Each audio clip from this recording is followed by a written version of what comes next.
नमो अरिहंताणम्।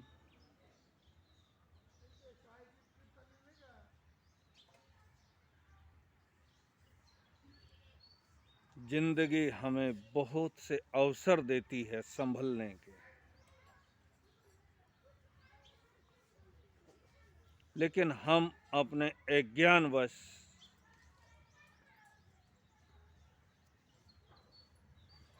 अपने स्वार्थों के वशीभूत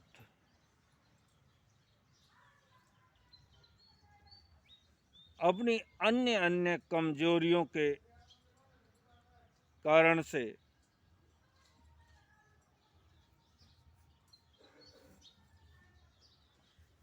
बार बार उन्हीं गलतियों को, बुराइयों को, पाप कार्यों को दोहराते चले जाते हैं। बहुत अवसर देती है जिंदगी।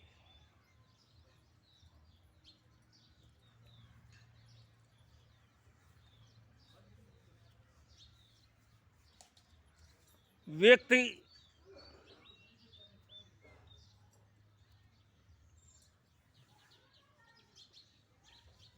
जो संभल जाते हैं, अपनी गलतियों को स्वीकार कर लेते हैं, मेरे से ये गलती हो गई, मुझे ऐसा नहीं करना चाहिए था,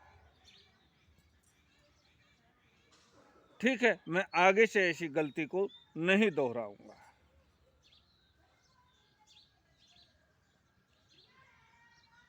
व्यक्ति रास्ते से चला जा रहा है,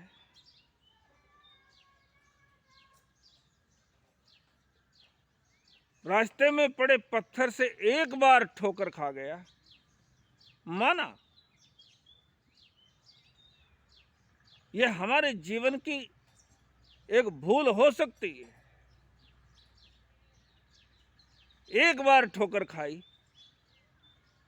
कोई थोड़ा उससे ज्यादा पागलपन हुआ तो दूसरी बार ठोकर खा गए, लेकिन तीसरी बार, चौथी बार, पांचवी बार यू करते ही गए, बार बार उसी पत्थर से ठोकर खाते गए, तो उस व्यक्ति के बारे में तुम क्या सोचोगे?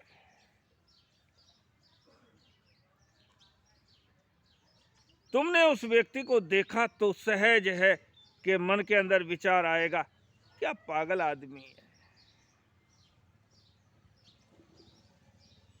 लेकिन ये पागलपन हम अनंत जन्मों से दोहराते चले आ रहे हैं, और एक जन्म में एक गलती को 1000 बार दोहराते हैं। कभी ये भान ही नहीं होता, कभी हमारे मन में ये ख्याल ही नहीं आता कि ये मैं गलत कर रहा हूं।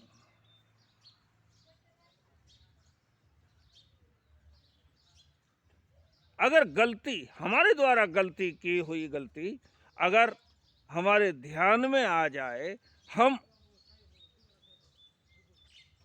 उसको गलती ही मान करके पीछे हटने का प्रयास करें,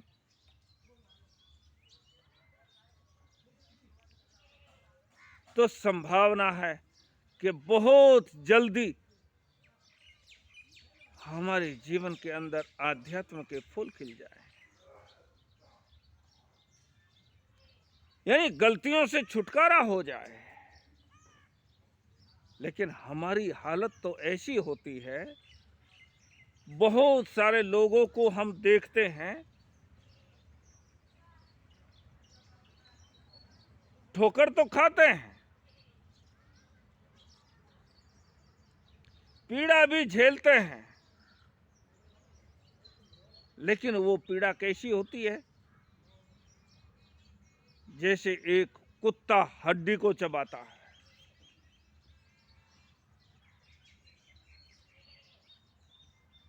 हड्डी को चबाते चबाते उसके दांत टूटने लगते हैं, दांतों से खून निकलने लगता है, और उस खून का रस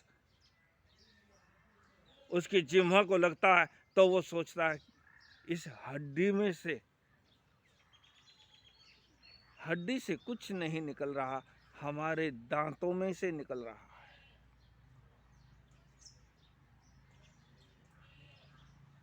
वो उसमें सुख अनुभव करने लगता है। और जब कोई पीड़ा हमें सुख अनुभव होने लगे तो उस समय उस गलती से बचना और भी ज्यादा मुश्किल हो जाता है।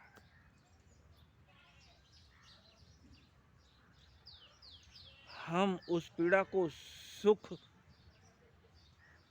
सुख मान करके बार बार उस प्रक्रिया से गुजरने लगते हैं, यानी एक गलती को 1000 बार दोहराते हैं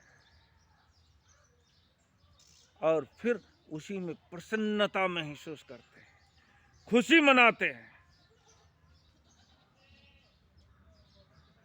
गलत किया और खुशी मनाई, उसके लिए भगवान कहते हैं निकाचित कर्म का बंध हो जाता है और उसका फल हमें भोगना ही पड़ता है।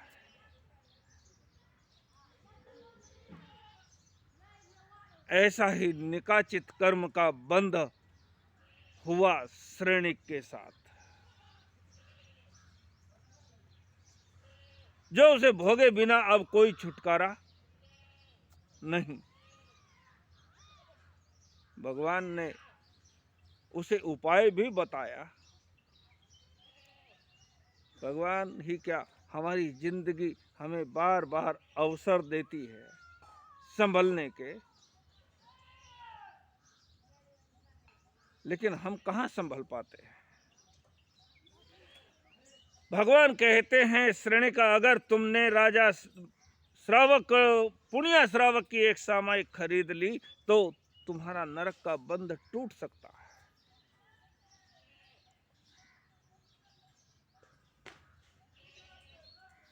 पुण्य श्रावक ने कहा, राजन आपको जितनी सामायिक चाहिए मैं उतनी देने के लिए तैयार हूं। आप हमारे नर नाथ हैं, हमारी प्रजा के मालिक हैं, आप हमारे राजा हैं। एक तो क्या मैं 10 सामायिक देने के लिए तैयार हूं, लेकिन भगवान से ही पूछ करके आओ कि ये देने की कोई वस्तु हो तो उठा करके दे दी जाए। लेकिन सामायिक को कैसे दे दोगे?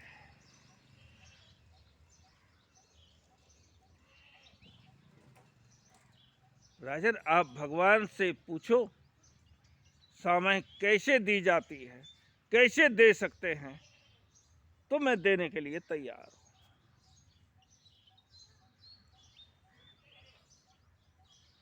भगवान के पास गए श्रेणिक।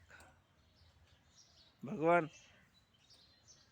पुण्य श्रावक तो मुझे कितनी भी सामायिक देने के लिए तैयार है, लेकिन उसे ली कैसे जाए?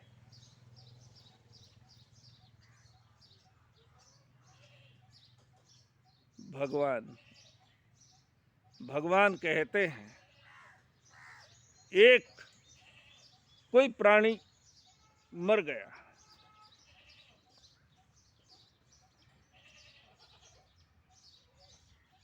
तुम 1 करोड़ स्वर्ण मुद्राएं देकर के उसे जीवित कर सकते हो?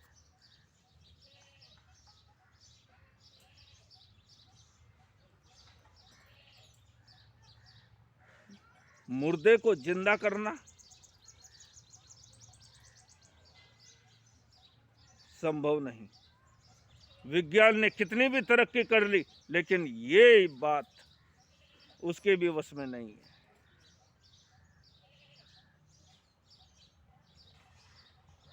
एक बार राष्ट्रपिता महात्मा गांधी विदेशों के अंदर और जहां भी जाते थे उनका बड़ा सम्मान होता था।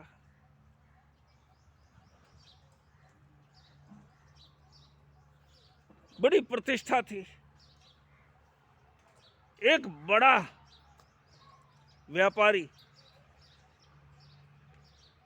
उनके पास आया और आकर के कहने लगा, महात्मा जी, मैं चाहता हूँ, मैंने एक कारखाना खोला है, मैं चाहता हूँ उसका उद्घाटन आपके हाथों से हो।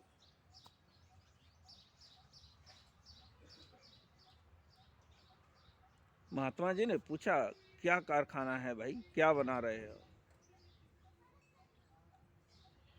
उसने कहा, महात्मा जी, उसमें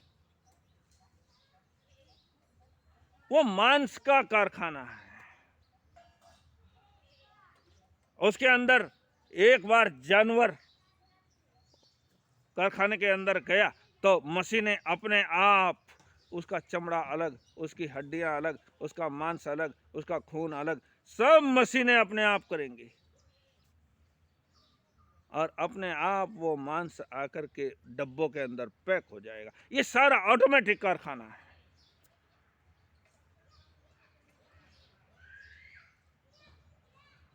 महात्मा जी, मैं चाहता हूं उस कारखाने का उद्घाटन आपके हाथों से हो।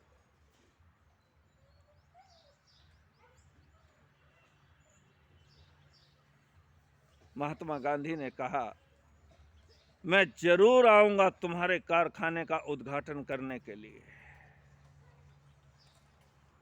दुनिया के किसी भी कोने से आऊंगा तुम्हारे कारखाने का उद्घाटन करने के लिए, लेकिन जिस दिन तुम एक ऐसा कारखाना खोलोगे जिसमें मरे हुए को जिंदा करने की ताकत हो। जिंदे को मारना ये कोई बहुत बड़ी बात नहीं कर रहे, और ऐसे कारखाने का उद्घाटन मैं कर भी नहीं सकता। लेकिन जिस दिन मरे हुए को जिंदा करने का कारखाना खोलोगे, उस दिन मैं दुनिया के किसी कोने से तुम्हारा उद्घाटन करने आऊंगा।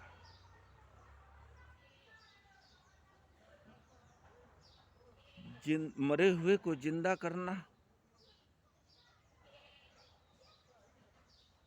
जिंदे को मार देना, ये कोई बहुत बड़ी बहादुरी नहीं, लेकिन मरे हुए को जिंदा करना ये वास्तविक बहादुरी कही जा सकती है। लेकिन ये बहादुरी कभी किसी के पास नहीं आई।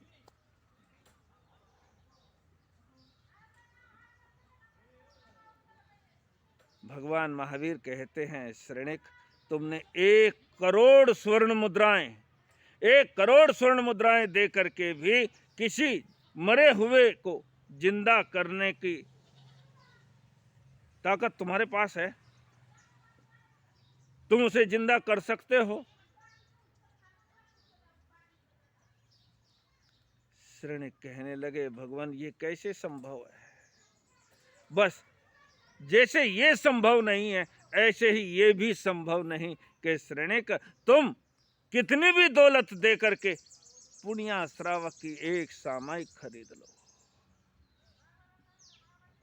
तुम्हारा ये सारा राजपाट उनके नाम कर दो, तुम्हारे सन के सारे धन के अंबार तुम उनके नाम कर दो, फिर भी तुम उनकी एक सामायिक खरीदने में समर्थ नहीं हो।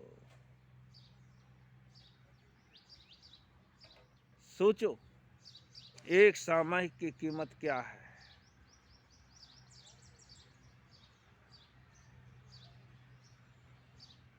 थोड़ा सा समय, जिंदगी का थोड़ा सा समय, 24 घंटे में मात्र 48 मिनट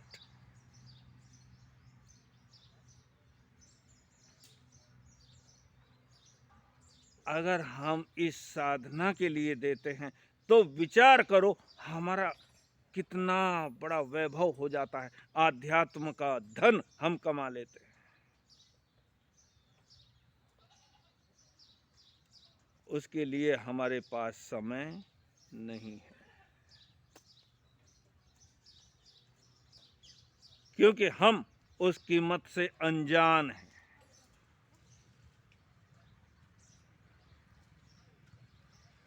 भगवान, तो क्या मैं कभी उस सामायिक को नहीं खरीद सकता? क्या मैं नरक के बंध से नहीं बच सकता? क्या मुझे नरक जाना ही पड़ेगा? भगवान कहते हैं नहीं, ऐसी कोई बात नहीं।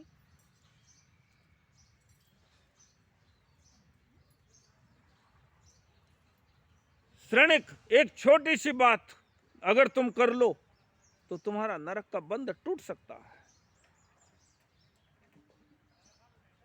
जिंदगी हमें कितने अवसर देती है, लेकिन हम बच नहीं पाते। भगवान उससे राजा श्रेणिक को एक एक उपाय बताते हैं, बड़े सामान्य से दिखाई देने वाले उपाय। श्रेणिक, अगर तुम मात्र एक नवकारसी कर लो, नवकारसी मतलब सुबह जैसे उठे उसके 48 मिनट बाद, यानी सूर्य निकलने के 48 मिनट के बाद तुम मुंह में कुछ डालोगे, उसके पहले ना खाओगे ना पियोगे। हम तो सुबह उठते के साथ ही हमें बेड टी की आवश्यकता होती है।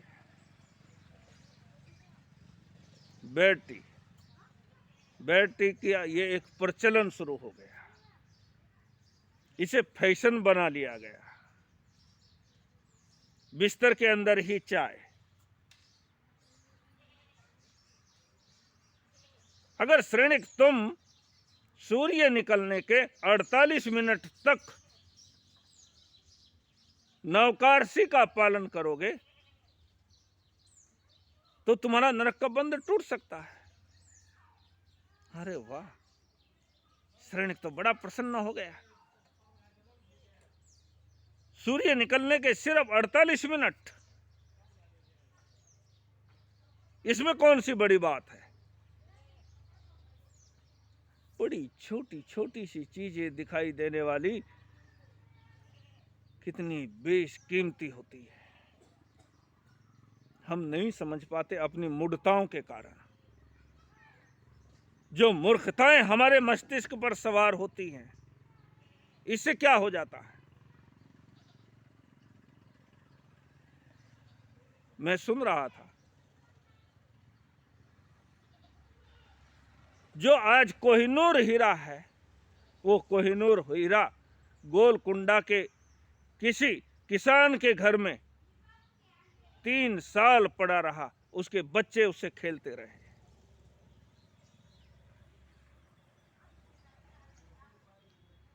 कभी किसी कोने में पड़ा हुआ है, कभी आंगन में पड़ा हुआ है, बच्चे उससे पिट्ठो पिट्ठो खेल रहे हैं।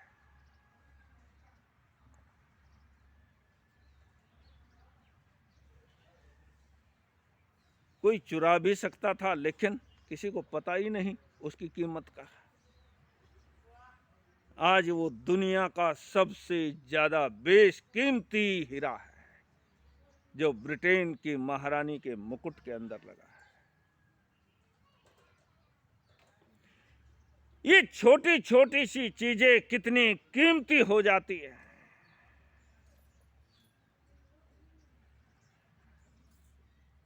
एक नवकारसी सूर्य निकलने के सिर्फ 48 मिनट, लेकिन अगर हमारी तकदीर ना हो, हमारा पुण्य कर्म इतना ना हो, हमारा निकाचित कर्म बंधा हुआ हमें मजबूर कर रहा हो, तो हमें वो छोटी छोटी सी चीजें भी सफलता नहीं देती। हम तो हीरों से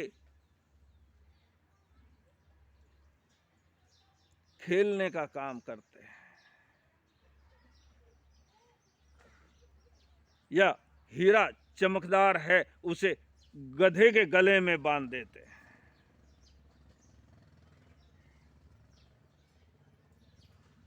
हम सुनते रहते हैं, बचपन से सुनते आ रहे हैं, हमारे बाप दादाओं ने हमें वो सिखाया हुआ है। हमारी एक तोता रटन बन गई है। और वो रटन जैसे तोते को पता नहीं, ऐसे हमें भी पता नहीं उसकी महत्वता का। और जब तक किसी चीज का महत्व हम नहीं समझते, तब तक वो हमारे लिए दो कौड़ी की भी नहीं। नौकार सी, बड़ी छोटी सी बात, उपवास नहीं होता ना, कोई बात नहीं।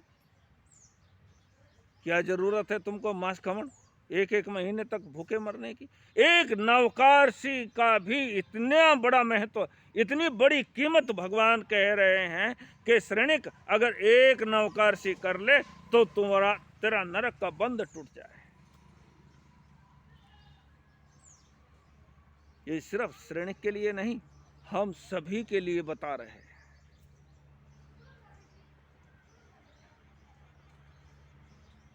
श्रेणिक सोचने लगा ये तो बड़ा आसान है, इसमें ज्यादा कुछ करने की क्या जरूरत है, नौकारसी तो मैं कर लूंगा आराम से।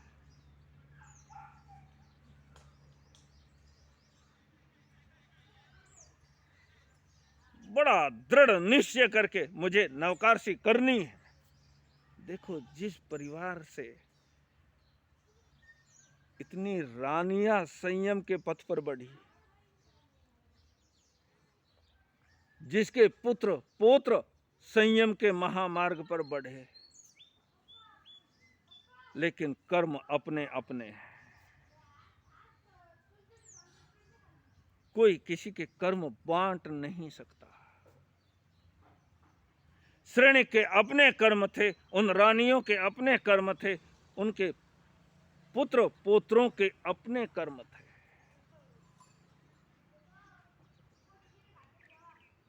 इतनी आत्माएं जिस परिवार से संयम के रास्ते पर चली, लेकिन श्रेणी की स्थिति देखो, उसके कर्मों का प्रभाव देखो।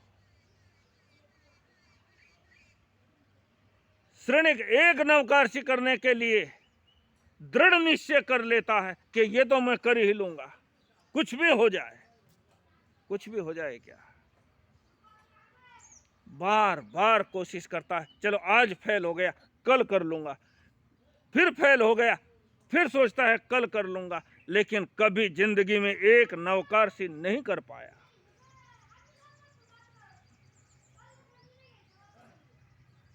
ऐसे कहते हैं दिन भर युद्ध के मैदान में लड़ता रहता था, ना कुछ खाता है ना कुछ पीता है, अन्य कार्यों के अंदर भूल जाता था, खाना पीना सब कुछ।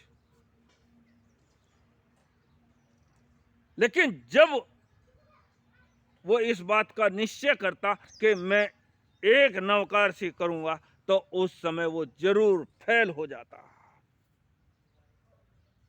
सकल पदार्थ हैं जगमाही, पुण्यहीन नर पावत नाही।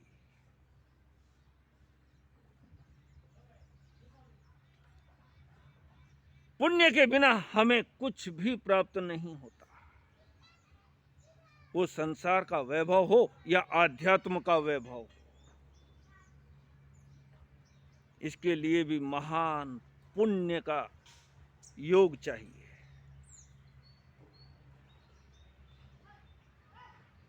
कभी मन में ख्याल भी नहीं आता कि मुझे कुछ अच्छा कर लेना चाहिए अगर पुण्य ना हो तो।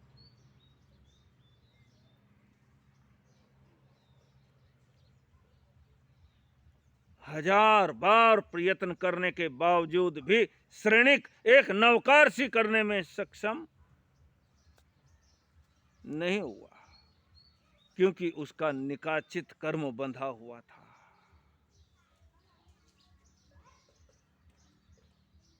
सबसे ज्यादा हमारा यही प्रयत्न होना चाहिए कि हम कर्मों से ना बंध जाएं। और कर्म ही ऐसे हैं जो इस आत्मा के साथ चलते हैं। जब कोई मर जाता है तो उसका शरीर भी यहीं छूट जाता है, उसका सब कुछ यहीं पर छूट जाता है। लेकिन कर्म उस समय भी साथ चलते हैं, जिसे कर्मण शरीर कहा है। अगले जन्म में भी तुम एक सुई नहीं ले जा सकते, लेकिन कर्मण शरीर हमारी आत्मा के साथ चलता है।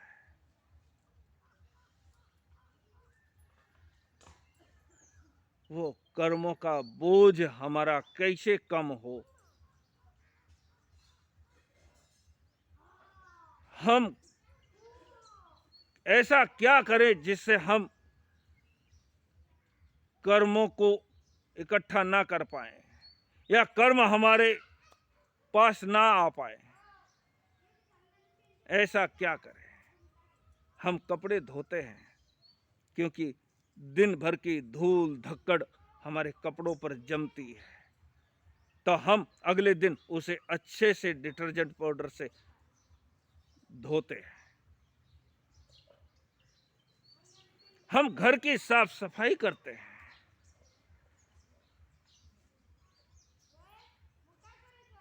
हम अपनी साफ सफाई कब करेंगे? हम अपने कर्मों से बचने के प्रयत्न कब करेंगे?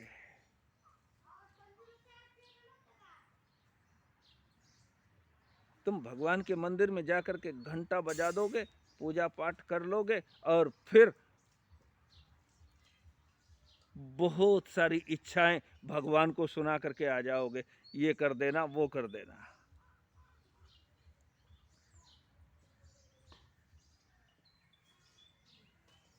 कर्मों से बचना, बुरे कर्मों से बचना,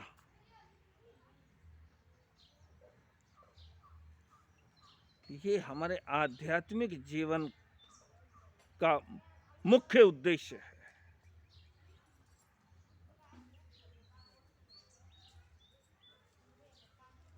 श्रेणिक, तुम एक नवकारसी कर लोगे तो तुम्हारा नरक का बंध टूट जाएगा, लेकिन नहीं तो नहीं टूटा। साधारण होता तो शायद टूट भी जाता। श्रेणिक उस नवकारसी को कर भी लेता और उसका कर्म बंध, नरक का बंध टूट भी जाता, लेकिन निकाचित कर्म भोगना ही पड़ता है। भगवान, क्या मैं कभी इस नरक बंध से नहीं बच सकूंगा? क्या मैं आपका इतना अनन्य भक्त, आपके प्रति आस्था रखने वाला, लेकिन क्या भगवान मुझे नरक में जाना पड़ेगा? भगवान कहते हैं, मैं भी गया था, मैं तुझे क्या बचाऊंगा? मैं खुद भी नरक में गया, पशु गति के अंदर गया, लेकिन श्रेणिक, तुम अगर और एक उपाय बताता हूं, अगर वो उपाय कर लो तो तुम्हारा नरक का बंध टूट जाए।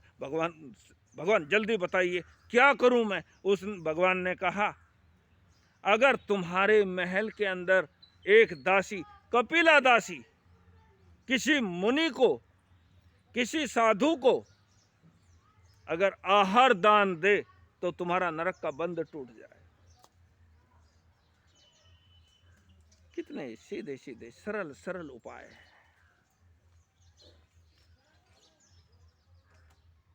उसमें भी हम सफल ना हो पाए, इससे बड़ी बदनसीबी हमारी और क्या हो सकती है?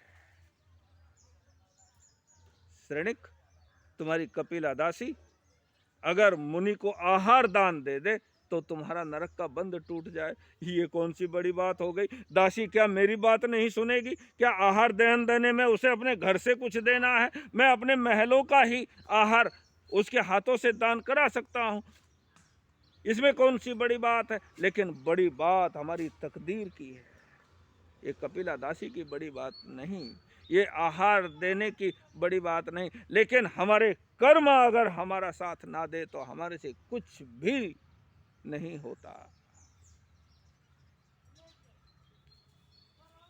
अब बाकी की बातें कपिला दासी